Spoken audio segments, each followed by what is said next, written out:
পেটে বাচ্চা রয়েছে কি না এই 12টি লক্ষণ দেখলে সহজেই আপনারা বুঝে যাবেন। তো প্রিয় বন্ধুরা, দেরি না করে ভিডিওটি সম্পূর্ণ দেখুন। গর্ভাবস্থায় প্রাথমিক পর্যায়ে শরীরে হরমোনের তারতম্যের কারণে মেয়েদের মধ্যে কিছু স্পষ্ট শারীরিক মানসিক পরিবর্তন দেখা যায়। পেটে বাচ্চা আসার 12টি প্রধান ও সাধারণ লক্ষণগুলোর মধ্যে রয়েছে: 1. মাসিক বন্ধ হওয়া। গর্ভাবস্থায় সবচেয়ে নির্ভরযোগ্য প্রথম লক্ষণ হলো নির্দিষ্ট সময়ে মাসিক বা পিরিয়ড বন্ধ হয়ে যাওয়া। 2. বমি বমি ভাব বা মর্নিং সিকনেস। সকালে ঘুম থেকে ওঠার পর বা দিনের যে কোনো সময়ে বমি বমি ভাব হওয়া এবং বমি হওয়া। 3. স্তন পরিবর্তন ও ব্যথা। হরমোনের কারণে স্তন ভারী ও ফোলা ফোলা মনে হওয়া এবং ব্যথা বা স্পর্শকাতরতা বৃদ্ধি পাওয়া। 4. অতিরিক্ত ক্লান্তি ও ঘুম।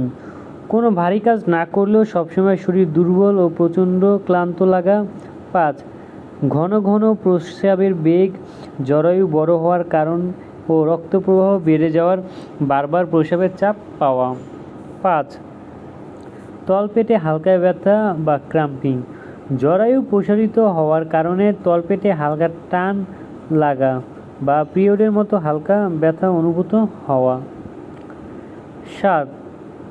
খাবারের প্রতি অরুচি বা তীব্র আকর্ষণ। প্রিয় কোনো খাবারের গন্ধ, নাম শুনলেই বমি বমি ভাব আসা, আবার হঠাৎ কোনো নির্দিষ্ট খাবারের প্রতি প্রচণ্ড লোভ তৈরি হওয়া। 8. কোষ্ঠকাঠিন্য ও পেট ফোলা। প্রোজেস্টেরন হরমোনের প্রভাবে হজম শক্তি ধীর হয়ে যায়, যার ফলে পেট ফাঁপা ও কোষ্ঠকাঠিন্য হতে পারে। 9. মেজাজ ওঠানামা। হরমোনের পরিবর্তনের কারণে হঠাৎ কান্না পাওয়া, রাগ লাগা বা খুব আবেগপ্রবণ হয়ে পড়া। 10. হালকা রক্তক্ষরণ বা স্পটিং। ডিম্বাণু জরায়ুতে বসার সময় হালকা দাগ বা ফোঁটা রক্তপাত হওয়া। 11. মাথা ব্যথা ও মাথা ঘোরা।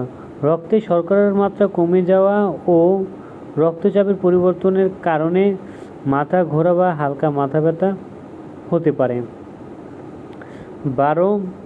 অতিরিক্ত সাদাস্রাব। জরায়ু সুরক্ষিত রাখতে এ সময় যোনিপথ থেকে হালকা দুধের মতো সাদা বা গন্ধহীন স্রাবের পরিমাণ বেড়ে যেতে পারে। তো প্রিয় বন্ধুরা, যারা এখনও আমার চ্যানেলটি সাবস্ক্রাইব করেনি অবশ্যই সাবস্ক্রাইব করবেন এবং নিয়মিত হেলথ টিপস ভিডিও পেতে শেয়ার করবেন।